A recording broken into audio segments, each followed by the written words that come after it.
Oi, minha querida. Agora, tudo bem? Eu estou ótima e muito feliz em receber. E esse tema Pois muito. é, nós estamos aqui no feriado que não sabe se é feriado, se é feriado. Não, essa confusão na nossa vida, né? Eu, por exemplo, com filho, porque eu moro aqui em Barueri, né? Hum, E eu com filho de férias. Férias lógico, não, feriado, né? lógico. Em São Paulo trabalhando, então alguns clientes ligando, aí você não sabe se é feriado, se não é feriado. Essa pandemia. Essa pandemia é um caos. Um caos. Gente, olha, eu tô muito. Assim, já vou começar logo falando que eu tô super feliz. Você já deve ter visto, eu publiquei que eu já vacinei. Ah, é? Que legal, né? Que Vacinei bom. ontem, Adriana. Você Olha, deve ser acredita? emocionante, né? Você acredita que eu chorei na hora? É, Lágrima desceu. Eu não sabia o quanto que isso estava me oprimindo, porque a gente vai trabalhando e camuflando, guardando, né? Porque a gente tem que. Tem pessoas que dependem da gente, e a gente é professora, a gente está sempre junto. Não que eu não olhe para a minha emoção, que eu olho bastante, mas a gente vai andando, né? E aí, na hora que eu fui entrar, que a enfermeira falou assim, é a sua vez, quando eu olhei para ela, minha lágrima no olho desceu. Eu falei, gente, eu vou ser salva. Nossa, é ruim, né? Que aqui em São Paulo, o professor de graduação e pós-graduação ficou fora, né? ficou. E, Eu por exemplo, no Rio de Janeiro, todos os professores foram vacinados. Aqui em São Paulo, não, né? Eu deveria sou ser todos. professor. Deveria Então, eu ser todos. sou professora da FGV Direito Rio, só que eu sou de São Paulo e aqui eu não pude vacinar. Eu também não tenho comorbidade, eu vou na fila normal, né? E como eu tenho 20 anos, vai demorar muito ainda. Eu não, gente. Eu falo mesmo. Eu tenho 58, eu vacinei porque eu sou idosa. Eu não vou falar, não, com a minha idade, porque eu tenho 25 ainda, né? Ai, Então, esse é vai ótimo, demorar Adriana. para chegar lá, né? Gente, eu quero agradecer a presença de todos num feriado. Oi, Camila. E muita gente chegando aí, porque a Adriana é muito prestigiada. Adriana, eu primeiro queria agradecer muito a sua disponibilidade. Eu sei que você é muito ocupada, você tem feito muito trabalho, mas assim, esse projeto está sendo tão bem sucedido, as pessoas estão gostando muito, porque eu estou pegando os temas que poucas as pessoas não estão falando muito disso, né? E eu quero, assim, olhar a parte da prova bem com delicadeza, sabe? Então, eu queria agradecer muito você ter aceito o convite, estar aqui conosco. E você está fazendo uma série só de processo, né? De processo. O tema é Entendendo o Processo de Trabalho. Então, eu comecei na inicial e vou até a execução.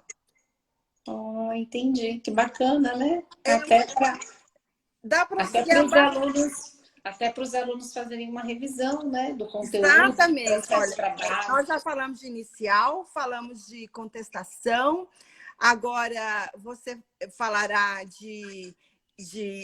da questão da antecipação de prova.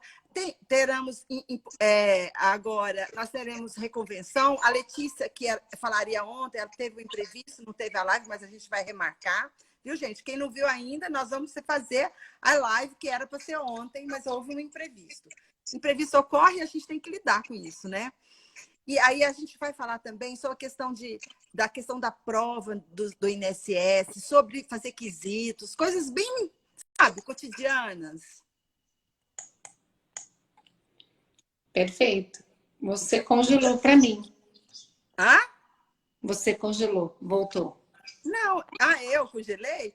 É que É, você que congelou para mim, que eu estava aqui, estava parecendo que eu estava tudo certinho. Bom, mas tudo bem. Vamos iniciar nossa live, então? Ó, tá congelando de novo.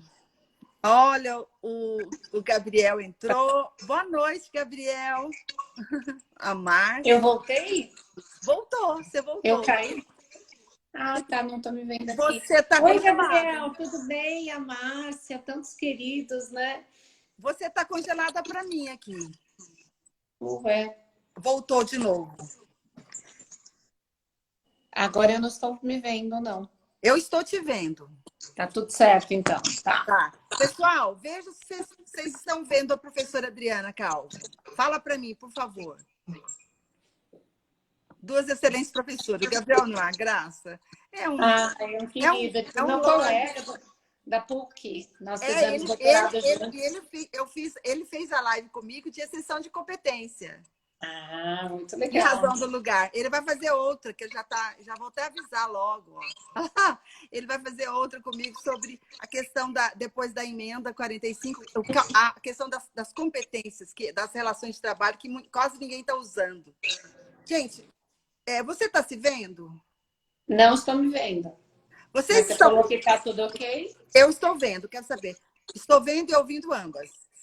Você quer entrar e sair de novo e entrar para você corrigir? Eu acho que talvez tá bom. Vamos fazer isso. Espera aí. Gente, espera um pouquinho. Ela vai entrar, ela vai sair e vai voltar. Vamos esperar só um segundinho, porque ela não está se vendo.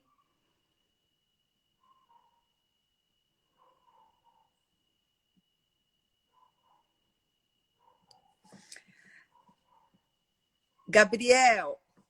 Veio a solicitação. Opa. Pronto. Agora ela vai entrar novamente. Agora sim. Voltou. Ótimo. Não, é melhor você se ver, porque fica chato, né? Você não se vê, né? Amiga, querida, eu gostaria que você já quisesse... Gente, deixa eu explicar um pouquinho como é que... Eu sempre gosto que ela faça dessa forma, porque ela fala com cases. E é muito bom. E da última live que nós fizemos com ela, gente, eu até quero fazer uma só com case, porque ainda faltando muita coisa para ela falar para gente. Então, eu gosto muito do jeito que ela elucida. Vamos, então? Dar início? Oi, Eliane, boa noite. Gente, agora eu vou cumprimentar todos e vou só interferir de vez em quando para cumprimentar mais pessoas que chegaram. Mas agora vamos deixar a Adriana falar. Então, esse tema, a gente resolveu falar sobre a questão da produção antecipada de provas, porque, assim, é um tema novo nessa parte de processo de trabalho e a gente verifica que ainda os advogados não estão explorando tanto. Exatamente. E é super necessário depois da reforma trabalhista. Por quê? Depois da reforma trabalhista, com a sucumbência e a questão da justiça gratuita, eu até não sei se você já fez alguma só sobre justiça gratuita e sucumbência, já fez? Como assim? Só uma live só sobre justiça gratuita e sucumbência. Eu vou... Você sabe que você me deu uma sugestão? Não estava pensando... Patrícia, o que eu estou vendo, assim, porque a gente fala que depois da reforma trabalhista, o problema é a sucumbência e a justiça gratuita. Só que eu estou puxando vários casos recentes do tribunal onde já não estão mais aplicando a reforma trabalhista coisa nenhuma. Então eu vou fazer a justiça gratuita, se você apresenta a declaração lá de pobreza, já vale como fins... Como prova de pobreza, já tem decisão do TST dando validade, já tem o processo que se o reclamante vai lá e justifica apresentando todas as contas, todas as despesas, já está tendo concessão de justiça gratuita. Esse é um tema que eu gostaria realmente de ouvir alguém que está estudando mais a fundo, porque a impressão que me dá da pesquisa do que eu tenho visto sobre justiça gratuita e sucumbência é que, de uma certa forma, a Justiça do Trabalho está dando um jeitinho de não aplicar o que literalmente diz a reforma trabalhista, né? Concordar ou não é uma coisa, mas é o que diz a reforma trabalhista. Então, esse é um tema interessante. Eu vou anotar, então. Honorário eu estava pensando, mas justiça gratuita não, mas eu vou fazer. De um só de justiça gratuita. O Lucas Reis tem até um livro sobre esse assunto. Vou anotar. Então, ele tem um livro sobre esse assunto, o Jorge Pinheiro Castelo também fala bastante sobre esse assunto. Eu acho que é interessante mesmo a gente... O Jorge, você sabe que ele já vai falar de recurso disso, mas eu posso chamar ele 2 vezes, não tem problema. Mas eu acho que... Porque assim, eu queria ouvir como é que está a posição majoritária ou se esses julgados ainda são muito esporádicos, sabe? Não sei até se o Gabriel está ouvindo a gente aí, Gabriel, lá no tribunal, mas eu tenho visto... O Gabriel tá aí, ele já entrou, não sei se ele Eu se tenho mantém. visto muitos julgados já deferindo a justiça gratuita. Basta provar, apresentar a declaração de pobreza, comprovar, dizer que está desempregado, um pouco como a gente tinha antes da reforma. Bom, mas pensando no que diz a reforma, um receio que todos os advogados passaram a ter após a reforma trabalhista é o risco da sucumbência. Então, os advogados começaram a analisar os processos com muito mais cuidado, fazer petições iniciais muito mais elaboradas, né? Eu mesmo, que sou advogada de empresa, mas tem alguns casos de reclamante, os casos de reclamante que chegam no nosso escritório, a gente faz uma triagem muito bem feita, analisa documento muito bem feito e faz avaliação de risco para o cliente. E pede para o cliente assinar um termo, eu faço isso, Patrícia, um termo de que ele leu a petição inicial, de que a ele gente concorda. falou isso na inicial. A gente recomendou. Inclusive, eu fiquei devendo um procedimento que eu farei para vocês. Ainda não fiz, mas eu farei na próxima semana. E vou colocar um PDF na minha bio sobre o procedimento. E aí eu falo para fazer esse termo e também no termo está escrito: você tem ciência que tem risco de ser condenado em custas judiciais e sucumbência após reforma trabalhista. E aí, quando a gente faz isso, eu já tive vários casos, Patrícia, de depois que você faz isso, o cliente pensa duas vezes e fala, eu não sei se eu quero entrar agora. Aí eu falo, puxa, esse termo é super educativo, né? Porque na hora que a pessoa assina ali e vê que ó, é uma advocacia de risco, né? A gente não tem como garantir. Aí alguns clientes voltam e perguntam, mas doutora Adriana, tem uma outra forma de eu fugir da questão da sucumbência da justiça gratuita e ter mais certeza? Aí eu falo, antecipação de prova. Olha isso. Antecipação de prova. Aí vou dar um caso prático para você. Tive um pai de uma esposa. O meu filho, né, o Alexandre, ele tem 9 anos, tem uma amiguinha e o pai foi mandado embora por justa causa. E aí veio falar comigo, me procurar, conversar. E eu, assim, com muitos anos de experiência como advogada reclamada, sei que as empresas não demitem por justa causa se não tiver realmente prova robusta. Então, eu não pactuo da mesma opinião que você. Pois é, eu não costumo entrar com ação trabalhista de reversão de justa causa, por conta de achar que existe muita chance de perder por essa presunção de que a empresa não faria uma justa causa se realmente não tivesse. Depende do tipo de empresa. No ramo da construção civil faz bastante. Tem ramo, sabe, que faz bastante. Então, eu já reverti várias. Por causa disso. Aí, então, o que eu faço? Eu até entro, mas eu faço uma boa triagem antes. Mas você é muito exigente mesmo, eu já sei. Eu acho isso perfeito. Isso é ótimo que as pessoas estejam ouvindo isso. Mas, assim, eu faço uma boa triagem, por isso que meu índice de sucesso de ganhar as ações trabalhistas é altíssimo. Quando eu perco uma ação, eu fico muito triste, eu fico muito revoltada. Eu falo, não é possível, eu tinha certeza. Porque, assim, eu sou chata, entendeu? Eu vou fazendo devagar, eu vou lendo, eu vou reescrevendo. Então, assim, eu uso aquele conceito de que a petição inicial ela tem que ser matadora. A petição inicial tem que ser aquela que a reclamada lê e fala, vamos fazer acordo? Exatamente. Esse que tem que ser o argumento. Você tem que fechar o cerco. Se eu não me convenci, eu não vou conseguir convencer o juiz. Então, eu tenho que estar convencida. Então, por exemplo, esse caso de justa causa. Eu falei para o marido da minha amiga, falei, olha, eu vou entrar em contato com o advogado da empresa e vou conversar com a empresa para entender melhor por que você foi demitido por justa causa.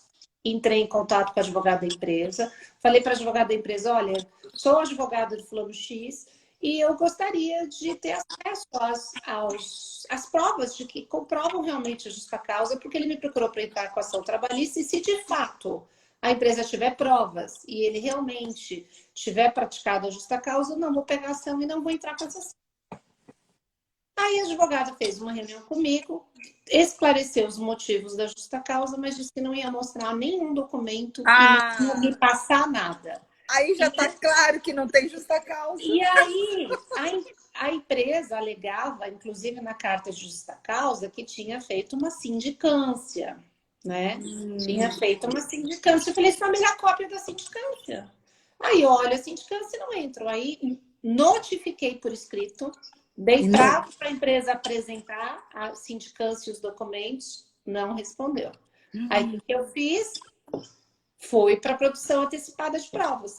Então, e aí, normalmente, o pessoal fala assim, ah, mas como é que a Justiça do Trabalho vê isso? Eu acho que não é uma coisa que o juiz deve ter todos os dias na vara, né? Então, não é um procedimento, assim, muito comum. Mas, pós-reforma trabalhista, passou a ser muito necessário por conta desse risco da sucumbência, risco de pagar custas e tudo mais, né? Então, assim, como é que você faz? Você chama de produção antecipada de provas, o fundamento é o 381, 382 do CPC, né? Que diz que você pode entrar com uma produção antecipada de provas quando houver, de fato, o fundado receio de você obter aquela prova.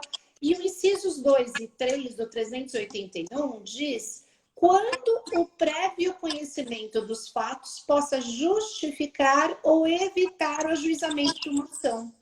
E aí eu aproveito e escrevo dizendo que, com a reforma trabalhista, com a questão da sucumbência e das custas, que a produção antecipada de prova é uma forma de evitar uma ação trabalhista no futuro infrutífera e, além do que, possibilita, quando você entra com essa ação, entrar e fazer um acordo, porque a empresa, na hora que é obrigada a ter que demonstrar o documento, se ela vê que ela não tem documento e a prova dela é frágil, ela já aproveita e já faz um acordo neste processo, né? Então, essa produção antecipada de provas é uma ação autônoma, né? Então, é possível você, numa ação trabalhista, entrar com ela de forma incidental. Vamos imaginar que o juiz distribui uma ação e marca uma audiência daqui a um ano. E você tem fundado receio de que, por exemplo, a sua testemunha está com câncer e ela tem 6 meses de vida. E aí você precisa ouvir aquela testemunha antes, né? Então, numa ação trabalhista, você poderia fazer isso de forma incidental. O que eu estou falando aqui é da ação de produção antecipada de provas que você faz antes da ação trabalhista principal. Que é o mais comum, né? Que é o mais comum. É o mais comum. Então, por exemplo, né, no meu modelinho de petição aqui, estou como aberta para você, o que eu coloco?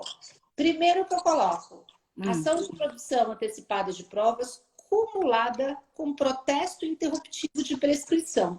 Ah, você faz os dois, que boa ideia. Pois é, mas, Patrícia, grande problema, todas as 2 ações que eu entrei esse ano, os juízes não falam nada da prescrição. E um juiz ainda respondeu, não posso avaliar a prescrição porque eu não posso conhecer das matérias. Mas isso uma medida preventiva e ela ainda se mantém. Ela não foi revogada com o novo CPC. Pois é, mas, poxa vida, se não é para interromper a prescrição, até essa ação correr, vai correndo a minha prescrição da ação principal, né? Então, eu coloco lá. Protesto interruptivo de prescrição. Então, ação de produção antecipada de prova acumulada com protesto interruptivo de prescrição.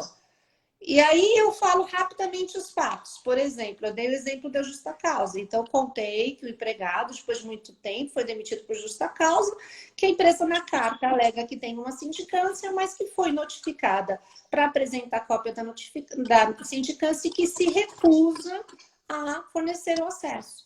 E aí eu digo, excelência, eu quero ter acesso para evitar uma ação temerária no futuro, eu quero para possibilitar uma possibilidade de acordo e para evitar, eventualmente, que eu acabe ficando surpresa, né? Depois, com uma defesa com tudo escrito, né? Até a cor da cueca lá do que o cara fez, tem tudo, e aí uma improcedência e você tem que pagar todas as custas, né? E aí, na minha petição, então, eu faço rapidamente, falo sobre os fatos, e aí depois eu coloco do cabimento da ação cautelar. Por quê? Tem jurisprudência do TRT da segunda região, isolada, Não, cautelar não, do cabimento da antecipação de produção da ação de antecipação de produção de prova. Mas tem jurisprudência do TRT, aqui da segunda região, falando que não cabe essa ação na Justiça do Trabalho. Sim. Eu vi um julgado que até trouxe... Da Thaís Verrasto, que Eu fala que não há interesse de agir. Eu vi um julgado da terceira região, disse que não cabe, não tinha interesse de agir, entretanto, o tribunal reformou. Exatamente. E aí, quando eu fiz essa pesquisa, né, eu fiquei bem preocupada, porque, vixe, né, só falta eu vendo o peixe para o cliente e depois a ação sequer é conhecida, né? Nas duas que eu entrei aqui, não teve esse problema, porque eu também juntei a jurisprudência que entende que é cabível. Então, eu juntei uma jurisprudência aqui do TRT da segunda região, né? Falando que ela é totalmente cabível, é uma ação autônoma. Aí tem até o desembargador Francisco Ferreira Jorge Neto, né? Querido professor Francisco. Maravilhoso lá, dele, né? Nossa, ele coloca, olha, o processo é maravilhoso. Ele falou, se o requerente tem dúvida quanto à existência do seu direito, sendo que necessita de documentos em posse do requerido a fim de aferir o seu direito, sem dúvida que cabe o referido procedimento. Além disso, o autor saberá de antemão se possui o direito. Contudo, o documento que comprova está em posse da ré. No caso, o reclamante apresentou completa definição do seu direito, contudo, alegou que o documento para provar estava na posse da ré. Neste caso, manejável o procedimento disciplinado pelo CPC e coloca lá. Ou seja, então eu juntei, a minha preocupação quando eu entrei é essa jurisprudência isolada, que são 2 ou 3 julgados, que dizem que não há interesse de agir, de entrar com essa ação, porque eu tenho uma de Minas Gerais. Eu vou dar um exemplo, continuando com o seu, do caso que eu peguei aqui, que a pessoa entrou com a ação autônoma de prova, que é uma antecipação de prova, porque ela ia fazer o cálculo das horas extras e não tinha os cartões. Então, como ela tinha que fazer liquidar em razão da reforma, e conseguiu, tá vendo? Olha, eu achei ótima essa jurisprudência para trazer para os nossos colegas, porque há dificuldade de quantificar, né, de fazer o cálculo, e o juiz concedeu. Então, uma que eu tenho é essa da justa causa, que ele também mandou tramitar, mandou a empresa juntar, a empresa juntou todos os documentos. Mas continua a historinha dela, que eu quero saber, que você sabe que eu da justa causa? Eu fico curiosa. Então, esse caso da justa causa acabou o juiz referindo, a reclamada juntou a sindicância, juntou todos os documentos, e assim, claro, né, gente, cliente não conta tudo para você, né? Sim. Aí na hora que ela juntou os documentos, ela juntou um e-mail dele confessando a prática do ato. Ai! E aí eu falei, você não se lembra desse e-mail? Assim, você mandou um e-mail e diz que realmente... Né, e ele era hipersuficiente, aquele que tinha autonomia? Gerente hipersuficiente, com salário alto, por isso a preocupação também em sucumbência e justiça gratuita, né?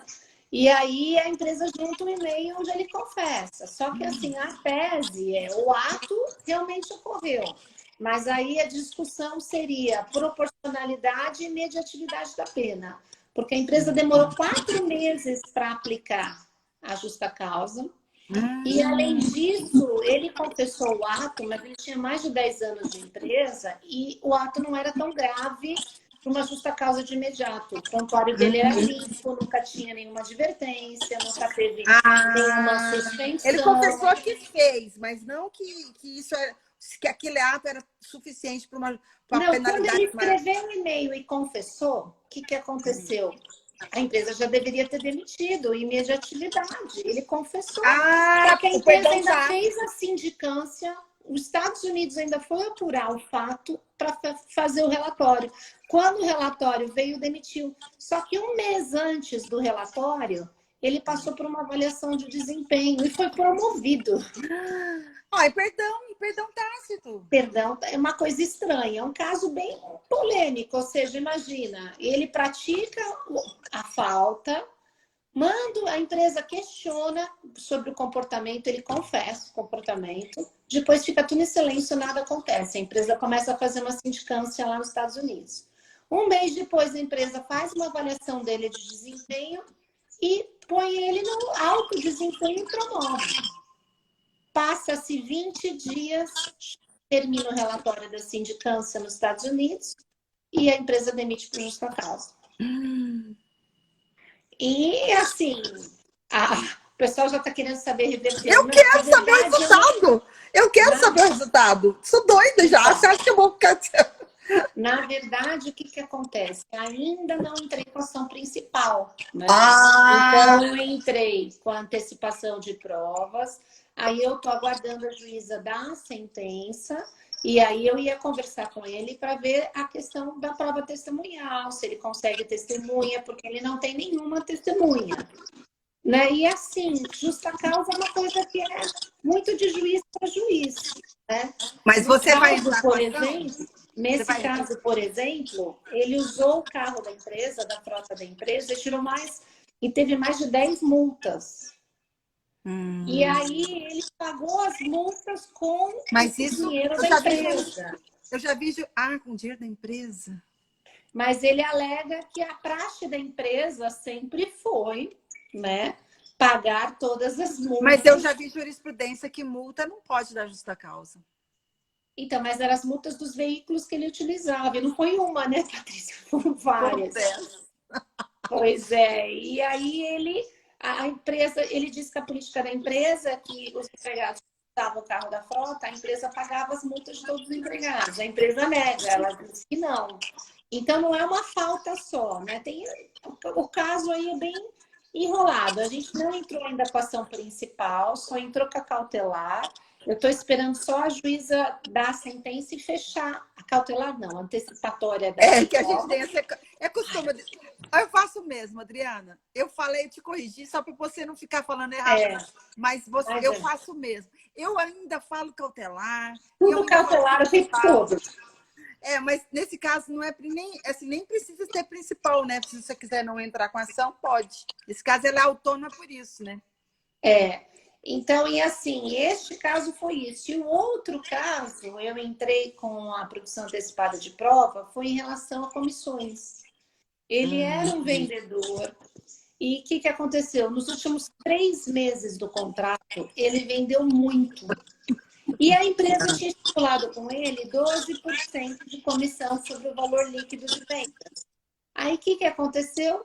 Naqueles meses que ele começou a vender muito, a empresa achou que estava ganhando muito. A empresa falou, peraí, você está ganhando demais, eu vou colocar um limite. Você só de 21 mil, eu não vou te pagar. E aí você pega o limite dele, nos últimos 3 meses, o salário dele para em 21 mil. Só que ele vendeu mais. Nossa. Deixa eu só cumprimentar o professor Bezerra. Meu querido, um privilégio ter você aqui. Gosto tanto. Ele é um querido nosso, né, Adriana? O professor Carlos é uma grande honra. Se não aproveitar e pedir a opinião dele sobre essa história. Vamos começar a perguntar para ele. Vamos perguntar para ele. Bota ele na live aí sobre essa questão da... Mas eu vou fazer live com ele. Eu vou fazer live com ele no segundo semestre. Então, uma das ações, o juiz respondeu na sentença que não era necessário o protesto interruptivo da prescrição, porque ele diz que é claro que ao entrar com a ação de antecipação de provas, ela é uma ação trabalhista, já estaria interrompido se o pedido for idêntico. Mas não é o pedido idêntico, né? O pedido não é idêntico. Quer dizer, eu vou pedir diferenças de comissão, mas o pedido aqui... E o grande problema é o artigo 11, parágrafo 3º da CLT, que foi introduzido pela reforma, lembra? Que fala que só a ação trabalhista interrompe. Aí aquela discussão sobre, né, o protesto judicial foi limitado ou não, né, depois da reforma trabalhista. E aí eu junto, né, algumas jurisprudências falando que a ação antecipatória de provas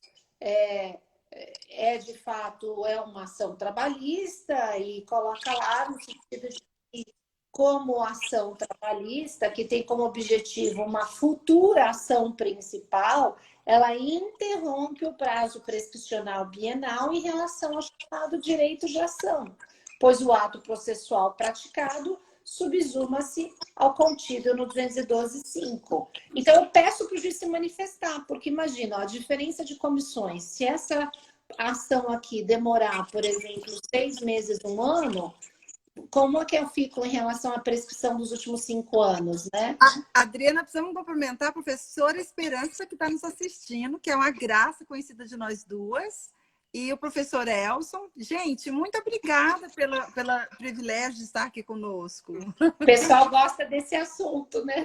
Mas é um assunto diferente, né? Poucos advogados entram pedindo de fato essa antecipação de provas. Então, eu tive 3 casos. Eu tive um caso que foi essa da justa causa, que eu achei super importante entrar para ver o que são esses documentos da sindicância. Ainda bem que você fez isso. Olha aí.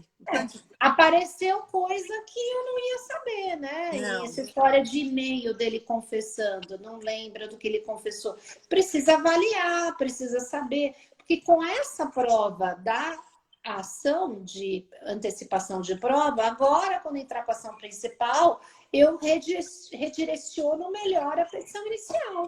Né? Porque agora eu já vou atacar não a questão da taxatividade, o fato ele reconheceu. Mas para aplicar uma justa causa, precisa ter proporcionalidade da pena, analisar o histórico laboral, a questão da promoção.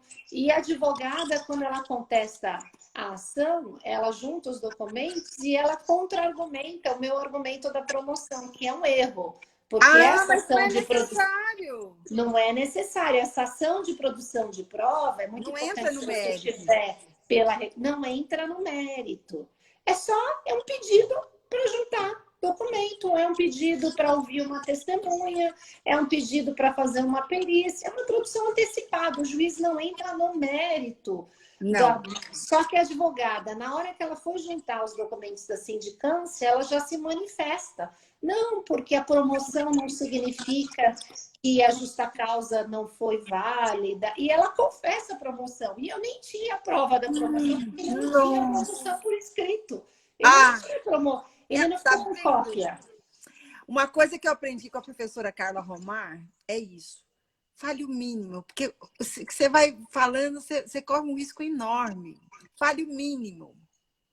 Então, porque é uma produção antecipada de prova. Você só tem que juntar o documento e pronto. Ou então, na contestação, o que você faria? Usaria a jurisprudência dos casos que a gente citou aqui, da Thaís, aqui, da desembargadora Thaís. Até a terceira região que eu da tenho. terceira, para dizer, não tem interesse de agir, não vou juntar documento nenhum, tentando influenciar o juiz. Né?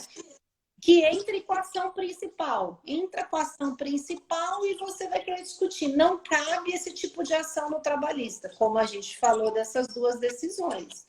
Então, na contestação, fica aqui a dica quando vocês estiverem do lado de lá, se vocês quiserem dificultar, e se o seu cliente... Recusa e junta, fala que não tem interesse. Diz que não tem interesse de agir, que essa é uma ação que não tem interesse de agir. Por que o autor está usando esta ação se ele pode entrar com a ação principal? Que é um argumento forte também. O que você acha, Patrícia? Excelente argumento. Excelente. Porque o argumento olha para você ver, o argumento que utilizou aqui, ó, é que ela está fazendo a mesma coisa que faria na ação. Então, é totalmente desnecessário. Esse é um dos argumentos usados pelo juiz da terceira região. Entendeu? Então, assim, eu faria, se eu estiver do outro lado, e é com base, ó, ela extinguiu que fala que ela alega que para o ajuizamento da ação principal, esses documentos são necessários, então ela não é necessário que peça. Aí tem uma confusão também, que eu iria colocar essa pimentinha, que alguns alegam que precisa do periculum in mora. Não precisa. Mas você pode distribuir como uma cautelar, né? Mas se tiver um caráter de urgência, e pedir um trâmite mais urgente, você poderia fazer, mas você não precisa, ela não precisa comprovar o periculum in mora. Se você E não, tiver... você não fala em fungos boniúris, periquilimora, não é Não. cautelar. Isso o É. pessoal confunde, não é cautelar. Então, é muito Aí, importante falar sobre isso agora para o pessoal, porque, inclusive, eu vi julgamentos sobre isso. Porque o 381, ele fala que você tem essa possibilidade de achar que o documento não vai aparecer. É uma das hipóteses, né? Nessa hipótese, ele tem que realmente argumentar o porquê, mas não tem essa natureza de perigo mora nem de fumos beniúris, não tem essa natureza. É importante. exatamente.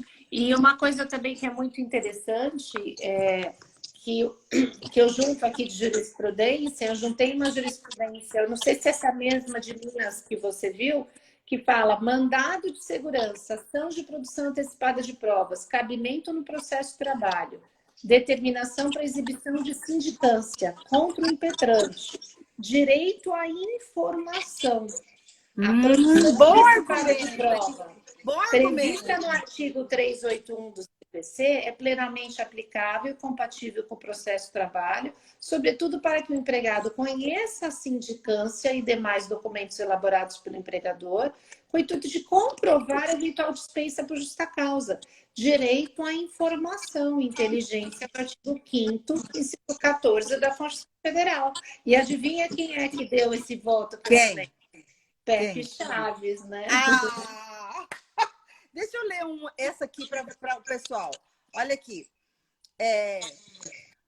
Ação de produção de prova criou um verdadeiro procedimento probatório autônomo ou independente. Esse é o que está no julgado.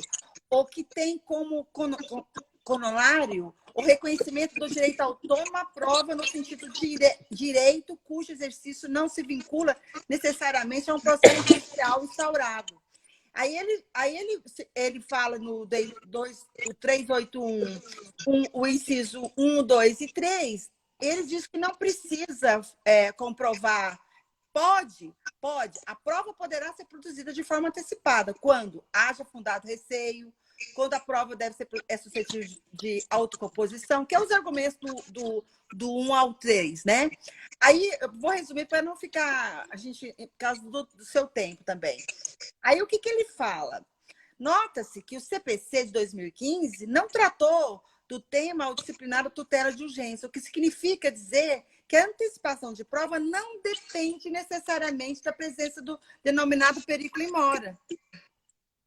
E ele fala isso. Essa demonstração somente será exigida quando a pretensão tiver como fundamento 381, ou seja, fundados receios. Assim, na hipótese mencionadas do inciso 2 e 3, a prova pode ser produzida com o objetivo de viabilizar a autocomposição ou outro meio de adequação e solução de conflito. Aí ele concede e não é uma pessoa muito conhecida, é um juiz convocado. E ele lá agora ele concedeu. Então, bem interessante. E assim, nessa ação que eu te falei no meu modelinho que eu uso para essas ações de produção antecipada, eu coloco a questão do dever. Um dos itens é da violação da boa-fé objetiva e seus deveres anexos, direito de informação.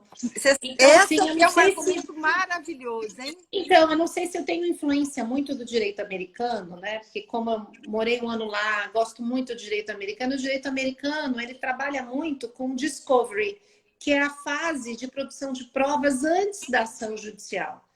E no direito americano, essa fase do discovery, ela é feita, inclusive, com um cartorário indicado pela vara, né? Mas sem a presença do juiz, é só os advogados. Então, eles ouvem as partes, eles olham os documentos, e no final do discovery, eles decidem se realmente tem fundamento ou não para entrar com a ação ou fazem um acordo. Então, assim, eu sempre, quando eu estou pelo lado, pelo menos, do reclamante, eu tenho esse olhar de, poxa, vamos evitar uma ação trabalhista? Vamos conversar as provas que você tem, as provas que eu tenho. Agora, Patrícia, a gente está usando muito isso nas ações, nos acordos extrajudiciais. Que eu não sei se você está vendo, mas muitas empresas agora estão demitindo e já estão procurando para fazer acordos extrajudiciais. E aí você começa a negociação nesses acordos extrajudiciais. Ó, mas me deixa ver as amostras dos e-mails que você tem que prova que ela vai fazer hora extra. A empresa não quer pagar nada a título de hora extra, mas ela está dizendo que tem hora extra. Não, não, olha os cartões de ponto aqui, banco de horas, está tudo quitado. Pois é, doutor, mas olha os e-mails que ela tem, que mostra que ela maravilha até 10 da noite, 11 horas da noite. Então, era comum fazer hora extra. E ainda nesse caso que eu estou te contando, o advogado ainda falou, não, mas são e-mails esporádicos. Para fazer hora extra, tem que pedir autorização aqui dentro da empresa. Não pode fazer hora extra sem autorização. E tinha o e-mail. Aí eu falei para o advogado, olha aqui o WhatsApp do grupo financeiro da empresa dizendo que hora extra aqui só com autorização do Papa, porque ninguém consegue essa autorização. Não! Ou seja, escrito lá no WhatsApp, gente, vocês sabem, né? Pagar hora extra aqui, fazer hora extra é só com autorização do Papa, porque ninguém consegue essa tal autorização. Aí você fala, doutor, vai para o judicial. Imagina juntando esse WhatsApp aqui do grupo de trabalho falando isso. Imagina para o Ministério Público do Trabalho juntando esse WhatsApp dizendo que é comum aqui na empresa, o pessoal está trabalhar hora extra, dizendo que vai ter autorização e ninguém recebe as horas extras. Então, assim, eu acho que cabe ao advogado hoje ter esse perfil mais conciliador, negociador. Eu não sei se porque, como eu sou professora da FGV Direito Rio, a FGV a gente trabalha muito com casos práticos, a gente trabalha muito com esse perfil negociador do advogado. O advogado tem que saber negociar, tem que ser um bom negociador. Sim. Então, ele tem que saber sentar, entender do lado de lá, porque assim, a gente depois de um tempo, né, Patrícia, sabe o que vai acontecer com a sessão trabalhista lá na frente? Para que ficar 4, 5 anos brigando se dois advogados experientes podem juntos, ao analisar as provas, como se faz no direito americano, chegar a uma conclusão sobre a viabilidade ou risco dessa ação? Ainda mais em tempos de reforma trabalhista que você tem sucumbência, né? Olha aqui, ó. O Luiz está perguntando se houver acordo, antecipação, como discriminar as verbas? Do mesmo jeito. Mas tem acordo?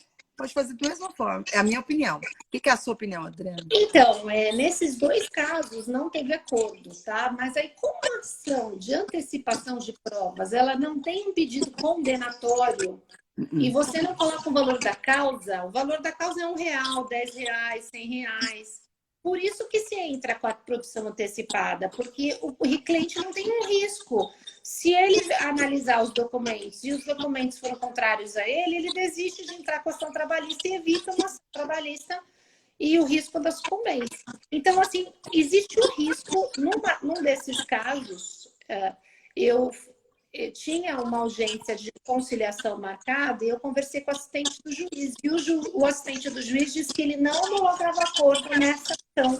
Porque ele disse que nessa ação não tem pedido condenatório. Se não tem pedido condenatório, que se as partes tivessem interesse num acordo, que entrassem com uma ação de acordo extrajudicial. Mas olha só, a meu ver, a minha opinião, o juiz poderia. Se é um acordo, ela pode ser no princípio da fugibilidade, porque está ali. É uma formalidade, né, Patrícia? Já está ali a ação, mas se a gente for técnico, qual é o pedido? É a apresentação da prova. Tanto que esse processo... Não, se você for bem dogmático, realmente não pode. Mas a minha opinião, se está na presença do juiz, há uma necessidade de acordo, não aproveitar, eu acho que não é problema. Para mim, é a minha opinião, né? Então, nesse caso, eu sondei para saber como é que o juiz não faz o acordo porque não tem pedido. Porque ele diz que não tem pedido condenatório, porque é uma ação de produção de provas, e tanto que se o juiz não pode se manifestar sobre o mérito, como é que ele homologaria um acordo sobre algo que nem tem pedido de condenação? Então, Luiz, você percebe que, assim, eu acho que você poderá encontrar juiz mais simplista que aproveitaria para resolver aquela ação, né? Aquele conflito. Mas se você olhar de forma realmente séria e processual, não há uma ação mesmo para ter um acordo, realmente. Mas a própria o próprio 381, ele fala sobre uma possibilidade de acordo. Ele fala. Ele fala lá no 381, uma das questões é para viabilizar um acordo. Sim, um dos objetivos de você entrar com essa ação então, é para antecipar um possível você acordo. tem que argumentar nesse aspecto, sabe, Luiz? Que é uma possibilidade. Agora, se você puder fazer o acordo, não importa se vai ser FGTS ou vai ser guia. O problema é se vai poder fazer acordo ou não, Luiz. E se vai poder fazer dessa própria ação. Mas aí, gente, é uma questão assim, se o juiz fala, olha, eu entendo que essa ação eu vou encerrar, a prova foi produzida, as partes chegaram a uma composição, então as partes podem entrar com um acordo extrajudicial de comum acordo que vai para o Sejus, que vai ser homologado. Né? Assim, só vai aumentar um pouco a burocracia, mas a princípio que eu não iria recorrer se o juiz se negasse. Nem eu. Não iria recorrer. Faria, né? Acho que é totalmente dispendioso. Bom, o que mais... A outra eu acho que essa questão da prescrição, para mim, é uma coisa que me aflige mais, porque, como eu te disse, nesses 2 casos que eu entrei esse ano, os juízes não deram na sentença, né, quando a empresa, nesses 2 casos, a empresa na contestação não alegou que não tinha interesse de agir, a empresa juntou os documentos que eu precisava, aí eu entrei com uma manifestação dizendo que já estava satisfeita e que podia ser encerrado, então, a ação e pedi que fosse declarada a prescrição, né? E aí, o que aconteceu? Nas 2 não foi declarada a prescrição, pois eles fundamentaram que não tem previsão legal para ser declarada a prescrição. Né? E eu juntei na petição inicial, né? Eu coloco assim na minha petição, na minha ação, eu coloquei protesto interruptivo de prescrição. A interrupção da prescrição, por força do protesto judicial, está positivada no 202, inciso 2 do Código Civil e 726, parágrafo 2º do Código de Processo Civil, aplicáveis ao processo de trabalho, por força, aplicáveis ao processo de trabalho de forma pacífica, né? E não há que se aventar ainda que, por força do artigo 11, parágrafo 3º da reforma trabalhista, teria havido algum tipo de restrição à interrupção na prescrição trabalhista. Quer dizer, eu imaginava que o juiz fosse dizer, não, aqui está restrito, não é uma ação trabalhista e aplicar o 11, parágrafo 3º. É isso que eu esperava, né? E aí eu junto um acórdão do TST que coloca lá, né? Interrupção da prescrição, ação de produção antecipada de prova, e coloca lá, em tal contexto, restou expresso que o reclamante se utilizou da ação com o objetivo de instruir uma futura reclamação trabalhista, pois visou angariar provas em relação a 2 contratos de trabalho que manteve com a reclamada. Portanto, se ele se utilizou da medida para instruir a futura reclamação trabalhista, isso demonstra a sua atividade na perseguição e preservação dos seus direitos, notadamente para tornar a reclamação trabalhista uma ação eficaz. Assim, é o mesmo que o outro falou. Assim, por referir-se ao objeto de futura ação trabalhista, interrompe o prazo da prescrição bienal. Ele falou! Então, coloca em relação ao chamado direito de ação. O Paulo fala, declaração da interrupção da prescrição, ele fala, né? Então, eu coloco isso no modelo, só que nas 2 que eu tenho, não declarou. Aí eu entrei com embargo de declaração, né? Porque, às vezes, o que é frustrante um pouco para o advogado poxa, a gente põe na petição inicial, né? O fundamento, a gente coloca a jurisprudência. Então, se não for decidir a favor, mas fundamenta, então, com algum outro julgado contrário, né? Agora, simplesmente dizer, não, né? Eu não posso apreciar o mérito da ação, porque não é uma ação que possa apreciar o mérito. Adriana, para você é pacífico que não tem condenação em honorários, né? Porque eu estudei isso, mas eu ainda vi algumas que não tem pedido, não pode ter condenação em honorários. O que você pensa? Então, na ação, isso também não é pacífico, né? Não é pacífico. Eu sei. Na minha ação, eu coloquei R$ 500 de valor simbólico dos custos correspondentes à prova requerida. Porque eu vi condenação em alguns casos, por isso que eu estou colocando essa situação para nós. Então, eu coloquei R$ 500 com medo de dizer que eu não arbitrei o valor e arbitrar um valor maior. Coloquei os R$ 500 e coloquei que seja reclamada, condenada ao pagamento de custas e honorários advocatícios. Ó, a Rosângela está falando, ó. Aqui no Rio Grande do Sul já tive uma experiência de condenação. Eu vi jurisprudência, viu, Rosângela?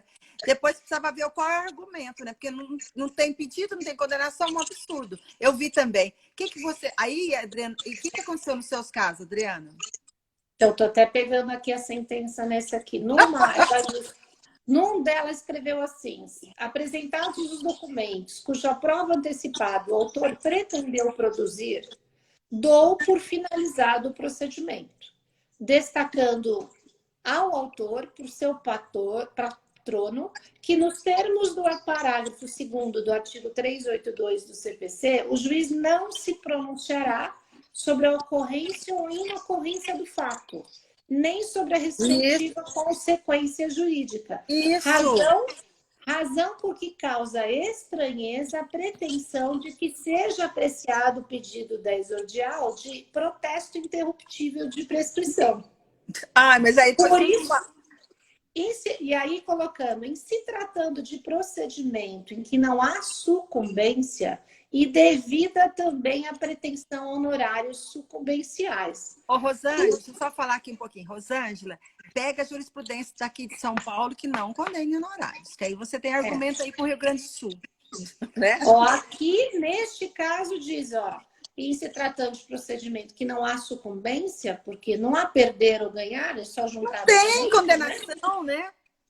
Indevida pretensão e custas pelo autor no importe de R$2, calculado sobre o valor da causa que eu dei de R$500, cujo recolhimento fica dispensado por ser inferior ao limite mínimo de recolhimento de custos. Que bom, é bom que a gente pode pôr um valor. Primeira coisa, Rosângela, colocar um valor bem baixo, só para efeitos de alçada, porque não tem, você não tem que pôr um valor, um cálculo, porque você é documento.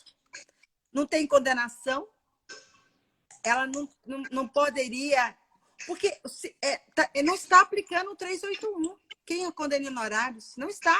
O objetivo, o escopo da ação é a entrega do documento. Entregou, ela teve eficácia. Ela nem precisa da principal. Pode ou não entrar. Então, não tem sentido. Não é, Adriana? O que você não acha? tem sentido. Eu estou lendo a decisão do outro caso, né?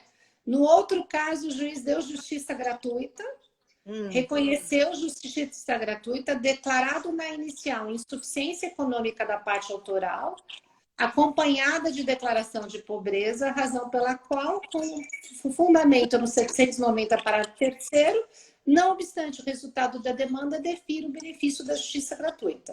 Não há condenação em honorários ante a ausência de pretensão resistida por parte da reclamada. Aí não instaura a lide, né? O conflito, não instaura. Luiz, não há que se falar de impugnação dessa causa, porque o documento não tem valor. Você pode dar um valor mínimo, não tem que impugnar. E aí, assim, nesse caso, o juiz deferiu o benefício da justiça gratuita, arbitrou custas em R$10 e, por ser inferior ao mínimo, hora exemplo. Né? E o que é interessante, se aqui ele já reconheceu a justiça gratuita, isso também me facilitou para a ação principal. Porque olha como é interessante esse procedimento. Porque na ação principal, eu vou dizer que já foi deferida a justiça gratuita na antecipação de provas. Então, ele já reconheceu, pelo menos eu fico com mais... Mas eu não... Adriana, sim, eu até acho que... Louvável que você falou, mas eu acho que uma coisa não tem a ver com a outra, na minha opinião. Não, mas não significa que ele já deferiu André, aqui. Tudo bem? Oi, professor André. Até o André, nossa, gente... Então, não significa que ele deferiu aqui, que ele não vai deferir na outra. Eu tenho que pedir de novo. Mas aí eu vou juntar o fundamento que já foi deferido nessa daqui. Ele já reconheceu Ele não pode, eu juntando a mesma declaração, a mesma situação, Bom, aí porque principal. você já muniu lá com a declaração dele, né? Que ele não tem condições econômicas, vai implicar. O Né, fundamento dele foi esse. O fundamento foi declarado na inicial a insuficiência econômica da parte, acompanhada de declaração de pobreza. Aí você tem toda a razão, eu estou errada. Você tem toda a razão. razão. A infração principal. Porque o fundamento é com base na declaração, então ele não tem a ver com a ação, tem a ver com a declaração. Claro que o tribunal pode reformar esse entendimento, dizendo que depois da reforma trabalhista, a declaração técnica, por isso que eu falei que você tem que fazer uma live sobre justiça gratuita. Vou fazer, mas o TST, ele é majoritário, na minha pesquisa que eu já fiz. Basta a declaração, mas ele não quer dizer que o fato de dar a justiça gratuita vai implicar em custos, mas em honorários eles não aceitam. A pessoa tem a sucumbência, eles estão liberando as custas, mas aí que tá, a gente está tendo 3 posições. Aqueles que aplicam a reforma trabalhista de forma gramatical, e aí não adianta a declaração de pobreza, não ganhou no limite previsto do teto do INSS, não tem justiça gratuita. Aqueles que entendem que se você vem acima do limite, mas junta a declaração de pobreza ou comprovação da insuficiência de recursos, concede a justiça gratuita, mas não dá a sucumbência, só a justiça gratuita. E a terceira posição, que é aqueles que entendem que se há justiça gratuita, seria inconstitucional reconhecer sucumbência recíproca, né? Que é a DIN que está passível, agora esqueci o número. Assim, eu tenho um caso que eu ganhei justiça gratuita e aí um tribunal condenou, não tinha condenado o reclamante no pagamento na primeira instância, a empresa recorreu, o tribunal reformou, e eu entrei com a inconstitucionalidade, com base na DIN. Então, e meu recurso de revista subiu com base nessa violação. Agora a justiça gratuita está subindo todos os recursos revistas por causa desse tema, né? Porque está tendo muitas decisões. E você já não sabe nem mais, Patrícia. Essa é uma dúvida minha. Eu já não sei mais se eu digo para o cliente que existe um real risco da justiça gratuita, porque já está começando a ter tantas decisões deferindo justiça gratuita, basta ter declaração de pobreza e demonstrando. Não, mas o outro argumento é a questão de também estar desempregado. Você dizer que está desempregado. Mas o caso é que o TST tem decidido que mesmo com justiça gratuita deve os honorários, né? Em razão do valor que ele já vai ganhar. Mas o que acontece? A reforma foi mais drástica que o Código Civil, né? Foi. Que o CPC. E eu entendo que é inconstitucional por esse aspecto. Justiça gratuita tem que ser amplo o direito, né? Porque lá,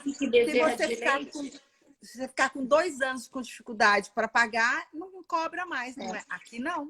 Então, ela foi o próprio professor Carlos Henrique, no livro dele de Processo Trabalho, né, que um grande manual aí, sempre diz que as ondas de acesso ao Poder Judiciário, para garantir o direito fundamental ao amplo acesso ao Poder Judiciário, você teve que primeiro acabar com a inibição econômica, né? Não ter custos para você poder se socorrer ao Poder Judiciário. O fato da reforma trabalhista ter trazido custos foi um retrocesso nessas ondas de acesso ao Poder Judiciário. Não, gente, total retrocesso. Gente, essa reforma não foi reforma, não. O nome dela deveria ser retrocesso. Em vários aspectos. Ela errou em vários aspectos, em vários. Eu mesma agora estou aprofundando em teletrabalho. Você vai ver que todos aqueles artigos que ela trouxe, ela não cresceu em nada. Era melhor ter ficado o artigo texto, sozinho, com aquele parágrafo que não tinha falado nada. Porque ela não trouxe problema da fiscalização, é muita coisa. Eu não vou nem falar, porque nós vamos sair do tema, né? Adriana... Mas assim, a gente está no final da live sobre a questão da tutela antecipada. Olha, eu recomendo. Acho que essas ações, elas realmente devem ser mais utilizadas pelos advogados, porque eu acho que elas têm a sua finalidade de realmente você poder preparar melhor a ação principal, saber de fato se o seu cliente tem o direito. abre portas para uma possível composição com a empresa. Isso. Agora, claro, Patrícia, dá mais trabalho para advogado? Dá. Ou duas ações. Eu não cobro um valor diferenciado para entrar com essa ação. Eu não cobrei um valor diferenciado para entrar com essa ação. Mas tem muitos advogados que cobram um valor diferenciado por ser uma segunda ação, né? Então, assim, é caso a caso que eu acho que o advogado tem que fazer uma análise. O que eu volto a reforçar, a petição inicial é o coração do processo, ela tem que estar bem formulada, ela tem que estar bem munida de provas. Você perde o processo numa petição inicial mal elaborada. Se você não está convicto, se você não tem todos os documentos, não entra com a ação imediatamente. Primeiro tenta a produção antecipada de prova. Primeiro envia uma notificação para a reclamada, ver se ela fornece o documento. Infelizmente, a maior parte das empresas se negam por via de notificação extrajudicial fornecer o documento. Então, você não tem outra alternativa a não ser entrar com a ação, né? Entra com a ação, você vai ter acesso ao documento e aí você vai poder fazer sua análise melhor de risco. Vale a pena? Vou por essa linha? Vou pelaquela linha? E que eu vou alegar agora na petição inicial com base nesses documentos? Porque o que a gente sabe é que muitas vezes os empregados são demitidos e eles não levam documento nenhum, não tem nada. A empresa corta o acesso, corta o e-mail, corta toda a comunicação que ele tinha e às vezes ele não consegue levar documento nenhum. Eu já fiz notificação extrajudicial para pedir cópia de holerite, porque o empregado sequer tinha cópia de holerite. Uma das jurisprudências que eu analisei, ela entrou com ação para pedir o controle de horário. E também por causa da insalubridade. Porque ela precisava fazer a quantificação e não tinha essa possibilidade. Porque além do problema da justiça gratuita e da sucumbência, tem também o problema de que você tem que fazer um cálculo estimado do valor do pedido. Alguns pedidos sem documento, nesse meu caso das comissões, foi isso. Como a empresa tinha limitado, né, a R$21 mil, eu não tinha como calcular as diferenças. Afinal, quanto que a empresa deixou de pagar de diferença de comissão se eu não tinha acesso aos pedidos das vendas que ele fez? Como é que eu vou saber quanto que ela deixou de pagar? Aí eu pedi, a empresa, o juiz mandou comprovar todas as vendas para eu poder fazer o cálculo e saber quanto que ele tem direito dessa diferença. Porque se eu fizer uma petição inicial simplesmente com pedido dizendo diferenças de comissões a apurar, o que o juiz do trabalho faz agora? Se entra com a ação trabalhista, já vem o despacho da vara, mandando calcular. Outra sugestão que eu dou é quando, por exemplo, tem um direito coextudinário que está no regulamento da empresa e você não tem o regulamento da empresa. Você também pode pedir, né? Ou às vezes é um acordo coletivo que você não tem acesso, não está lá no site do sindicato, o sindicato não entrega. Você também pode fazer. Então, vários você pode entrar com antecipação de prova, né? Né, Adriana? Você não acha? Tem várias alternativas. Então, eu acho que assim, quando você está pelo lado reclamante, tem que fazer uma boa análise realmente dos pedidos, pesquisar jurisprudência, pesquisar julgados. Poxa, você está entrando lá numa empresa X. Essa empresa já teve outras ações com a mesma questão. Pesquisa jurisprudência, vê aonde a empresa está perdendo. Né? Normalmente, a gente que é advogado de reclamada, a gente sabe que a defesa é o mesmo modelo para todos os casos. Gente, banco é a mesma contestação para todos os casos. Aí você pega as réplicas, elas são iguais. O juiz, coitado, às vezes eu fico pensando, o juiz deve falar de novo, a mesma tese, o mesmo modelo, o mesmo argumento. O juiz já tem até sentença daquele caso. Né? Banco você já sabe na vara, por exemplo, a discussão da cláusula 11, né? Da convenção coletiva da 7ª e 8ª com a gratificação de função. Você pesquisa o juiz. Né? Olha lá se o juiz que caiu o seu processo ele já tem sentença. Se ele já tem sentença, você já junta isso em réplica. O juiz não vai poder fundamentar diferente. Né? A não ser que mudou o assistente dele, né? Mas se mudar o assistente que mudou, que está ajudando o juiz, tem que também pesquisar, né? Para não ter essa incoerência. Então, por isso que eu acho que é muito importante para quem está aqui nessa live refletindo com a gente, porque isso são reflexões, né? Então, A gente tem que fazer uma boa pesquisa, né? E a outra para coisa que eu poder queria, usar todos os meios processuais, o se que eu for queria necessário. crescer, o que eu queria crescer com a Adriana é que, assim, o CPC é de 2015 já tem bastante tempo, mas para uma legislação, não.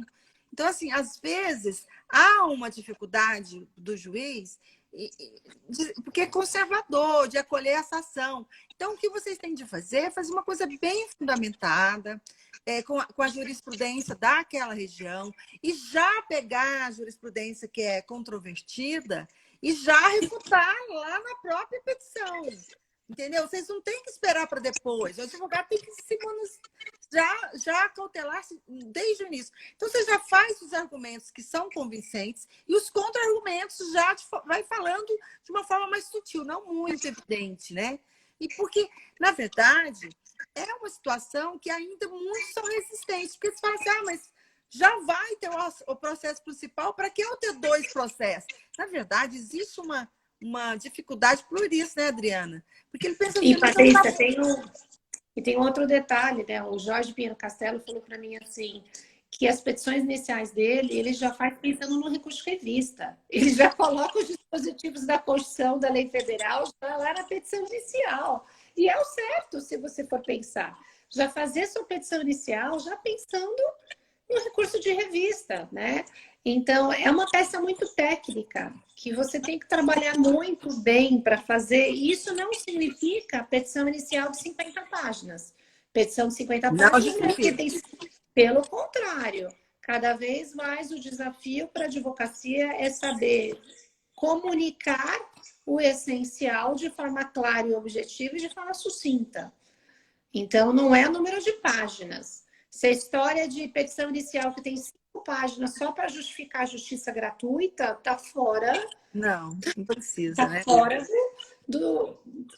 da realidade, né? E então, eu vou acolher a sua sugestão e eu vou fazer uma live sobre justiça gratuita e uma sobre honorários. Eu já até anotei. Eu juro que eu fico pesquisando jurisprudência. Eu estava até num caso pela reclamada, fazendo contestação, e aí eu estava fazendo contestação, o Luiz falou visual law, né? É verdade, eu estava fazendo a contestação, e aí eu estava lá pesquisando fundamentos para aplicar a justiça gratuita e vi vários acórdãos já dizendo que a simples declaração de pobreza já é suficiente para a justiça gratuita. E de salários altos, de gente com 15 mil, 20 mil reais. Aí eu falei assim, poxa, quer dizer que já está sedimentando um pouco o mesmo entendimento antes da reforma. Mas, como você disse, em alguns casos se deferia a justiça gratuita, mas a sucumbência não, né? A sucumbência recíproca era mantida. É mantida. Eu não vi, assim, vi poucos casos onde era justiça gratuita total, inclusive sucumbência. Eu não vi nenhum, porque eu estou precisando. Inclusive, se você tiver, me passa que me ajuda com o meu cliente. Eu não achei que me ajuda. Eu só achei eu declarando a inconstitucionalidade, mas assim, que não concede o TST, majoritariamente, ele concede reciprocidade. Mas aí fica aí um bom tema aí para uma próxima live, isso, né? Gente, mas eu ainda vou te chamar de novo, você sabe, né? Porque processo, eu tenho muitos temas ainda pela frente. Eu estou gostando desse projeto. O pessoal, você vê o tanto de gente que está entrando. Olha, a primeira live foi quase 200 pessoas que assistiram, a segunda quase 100, outra 90. A sua deve estar mais ou menos isso. E o pessoal está super interessado, porque eu estou escolhendo os temas que vão entrando aí nessa confusão mesmo.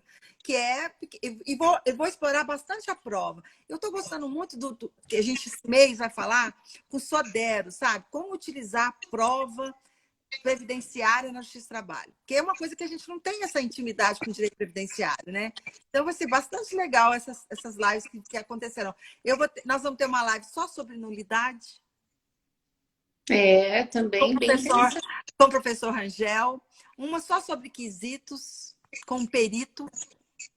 E nós vamos ter uma agora com a Ivani, que é só sobre como fazer a prova no dano moral. Engraçado, a minha não estou aparecendo subiu. Mais. A sua live cai? Não, a minha cai? Não cai. A minha não cai. A minha vai mais horas, mas deve ser o mesmo problema do início, né, amiga? Mas tá. Acho que já está num bom tamanho, nós já falamos tudo que tínhamos que falar. Acho que já pode se despedir, então, do pessoal. Então... voltou, tá vendo? Não é, a minha live não cai. Eu queria agradecer a presença de todos e, assim, o privilégio, né? O incentivo que vocês estão dando para esse projeto. Aí me dá mais empolgação para continuar e os convidados cada vez mais estarem aqui conosco. E eu agradeço especialmente a você, Adriana, a sua disponibilidade em ensinar sem nenhum pudor. Tão bonitinho isso em você. Todos nós aprendemos juntos, Patrícia. Esse é o meu lema, né? Todo mundo tem algo para contribuir. Não, mas você mostra tudo. Você pegou sua inicial. É muito bonitinho isso. Isso é muito generoso. Você sabe que eu já te admiro bastante. Já te convidei porque você era um profissional. Como eu falei, tá vendo? Como eu tinha certeza que eu devia ter te convidado. Eu te admiro muito. Eu gosto muito dessa sua transparência. Muito obrigada, viu? E imagina a todos. Para você também, uma boa noite a todos, gente. Um restinho de feriado para todos. Tchau. De meio feriado, né? Alguns outros não. Um feriado um pouco confuso. Tchau, queridos que estão assistindo a live. Boa noite.